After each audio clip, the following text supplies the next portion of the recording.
Hi everyone, welcome back to our Histo PH family, where forgotten Filipino history finally comes alive. Today, we're diving deep into this desert hole has more gold than your entire country, and nobody's talking about it. A story that rewrites everything we thought we knew about our beginnings. Hidden beneath the sands of Uzbekistan's Kizilkum Desert lies a hole so massive, so impossibly rich, that it contains more gold than almost any mine in human history. This is Muruntau, and it's rewriting everything we thought we knew about how gold forms on Earth. And what's happening here could change the future of mining from the Philippines to Canada, from America to Spain.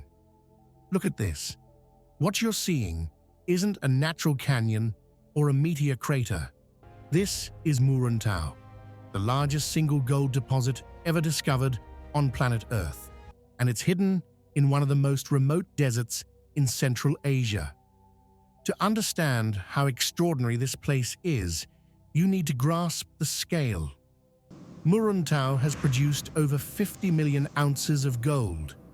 That's more than 2.3 million pounds of pure gold pulled from a single location. To put that in perspective, if you melted down all the gold ever extracted from Muruntau, you could build a solid gold cube nearly 40 feet on each side. For context, that's more gold than the famous Comstock lode in Nevada produced during America's entire Wild West era.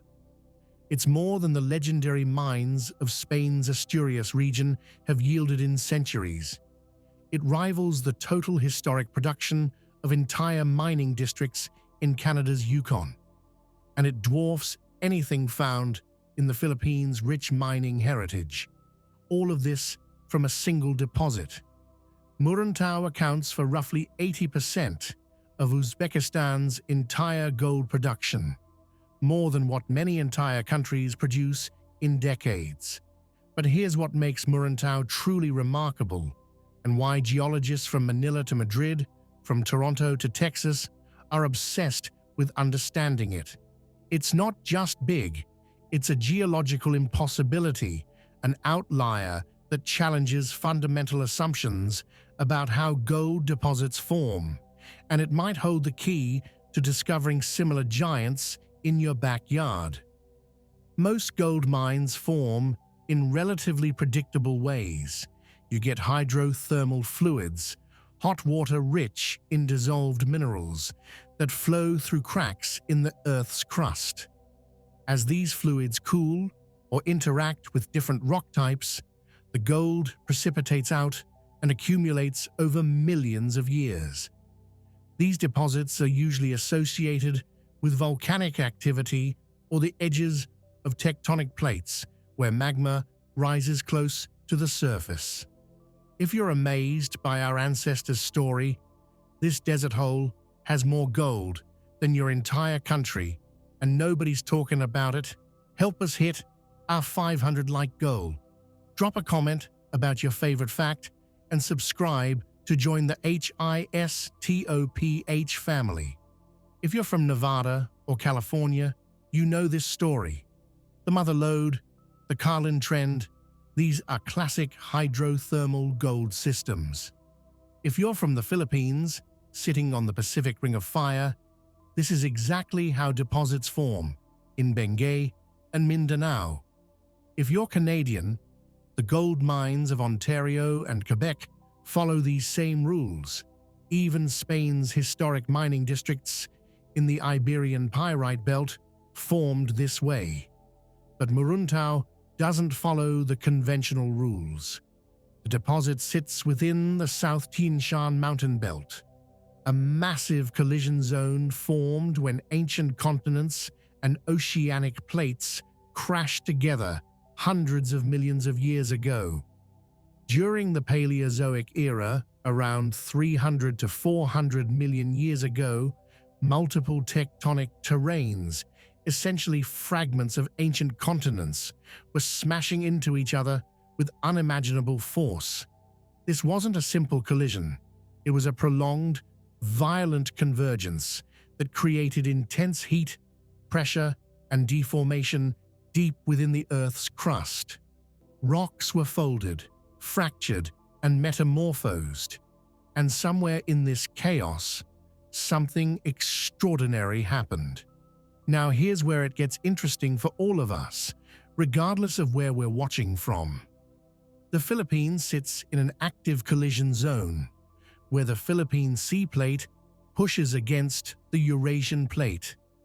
The Cordilleras and the mountains of Mindanao are being built by these same forces. The Western United States and Canada experience similar ancient collisions. The formation of the Rocky Mountains, the accretion of terrains along the West Coast, the geological violence that built the Sierra Nevada, all mirror what happened at Muruntau, just at different times in Earth's history. Spain sits at the collision boundary between the African and Eurasian plates.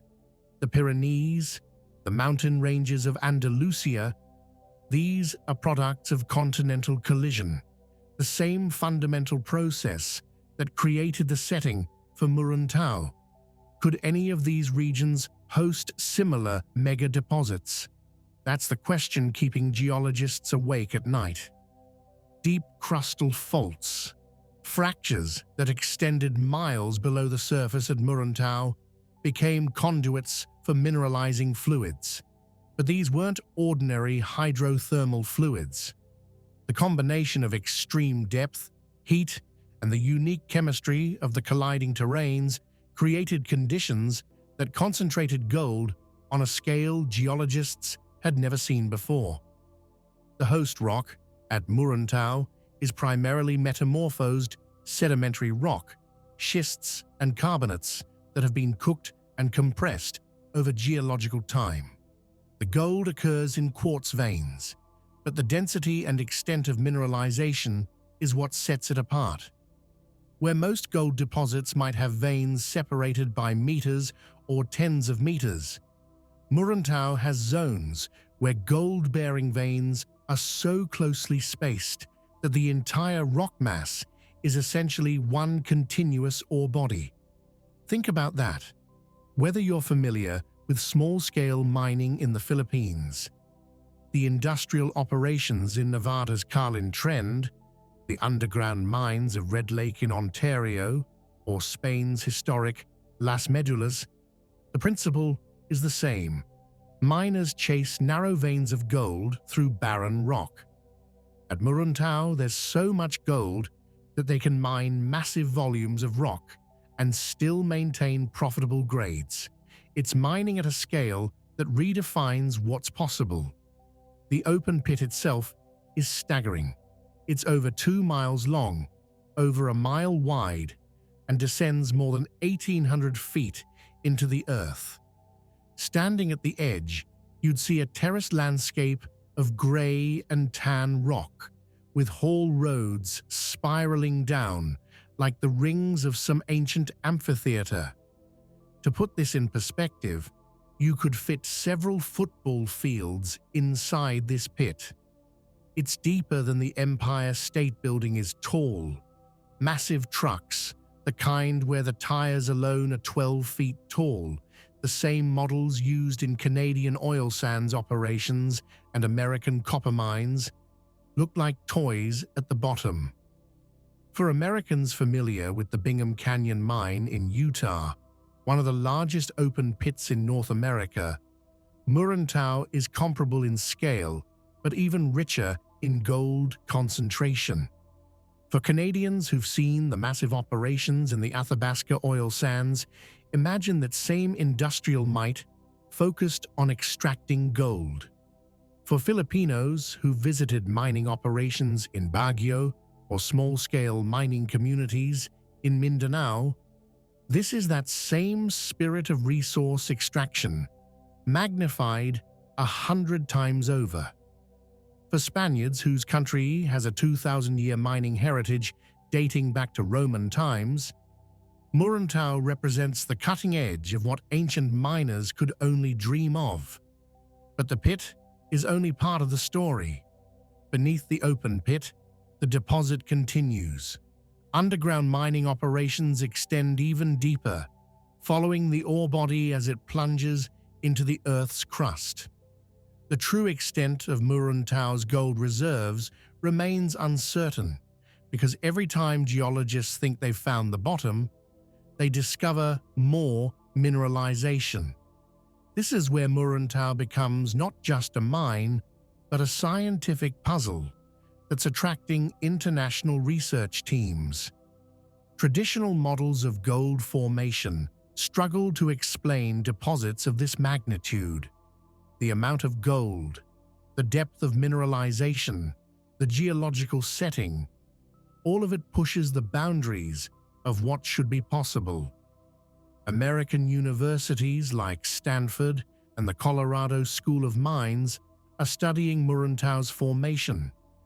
Canadian researchers from institutions like the University of British Columbia are analyzing its structure. Philippine mining institutes are examining its implications for Southeast Asian geology. Spanish geologists are comparing it to ancient Variscan deposits in the Iberian Peninsula. Some geologists propose that Muruntau represents a new class of gold deposit, one formed by processes we don't fully understand. One theory suggests that the collision of tectonic plates didn't just create heat and pressure, it may have triggered the release of metal-rich fluids from the Earth's mantle itself. If this is true, Muruntau might be a window into deep Earth processes that rarely make it to the surface in such concentrated form. And here's the exciting part for exploration companies operating globally. Similar deep crustal structures exist in all our regions. The San Andreas Fault System in California and Nevada has similar deep crustal architecture. Could there be Muruntau-scale deposits at depth that we simply haven't explored yet? Canada's Abitibi Greenstone Belt, one of the world's most productive gold regions, has deep structures that could potentially host similar deposits if exploration went deeper. The Philippine Fault System, running through the archipelago, could host similar types of deposits in its deeper sections. Spain's tectonic history includes collision zones and metamorphic terrains similar to those at Muruntau. Another hypothesis focuses on the role of carbonaceous material in the host rocks. Carbon-rich rocks can act as chemical traps for gold, causing it to precipitate out of solution more efficiently than other rock types. The specific chemistry of the rocks at Muruntau might have created the perfect conditions for gold to accumulate over millions of years. Interestingly, carbon-rich sedimentary sequences exist in the Carlin Trend of Nevada, in parts of the Canadian Shield, in metamorphic rocks in the Philippines, and in Spain's ancient sedimentary basins. What we do know is that the formation of Muruntau required a perfect storm of geological events. The right rocks, the right fluids, the right structures, all coming together at the right time in Earth's history. The discovery and development of Muruntau is also a story of human ingenuity and perseverance that transcends borders. Soviet geologists identified the deposit in the 1950s, recognizing its potential even when the technology to fully exploit it didn't exist. This mirrors America's mining history, where prospectors in the 1800s identified deposits that couldn't be fully exploited until modern technology arrived. It echoes Canada's mining evolution, from the Klondike Gold Rush to today's sophisticated operations. It resonates with the Philippines' mining heritage, from indigenous people panning in rivers to modern industrial operations. It connects to Spain's ancient mining legacy, where Romans extracted metals with primitive technology and modern engineers now use cutting-edge methods. Today, Muruntau operates at a scale that's hard to comprehend. Thousands of workers, hundreds of pieces of heavy machinery, all coordinated to move millions of tons of rock each year. The mine operates 24 hours a day, every day, with shifts of workers descending into the pit or the underground workings to blast, load, and haul ore to processing facilities. The employment impact of such a discovery would be transformative anywhere. In the Philippines, it could provide thousands of jobs in provinces like Benguet or Davao. In the American West, it could revitalize mining communities in Nevada or Montana. In Canada, it could fuel development in remote northern regions. In Spain, it could breathe new life into historic mining districts. The gold extraction process itself uses technology familiar to mining engineers worldwide. The ore is crushed and ground into a fine powder, then treated with cyanide solution to dissolve the gold. The gold-bearing solution is then processed to recover the pure metal.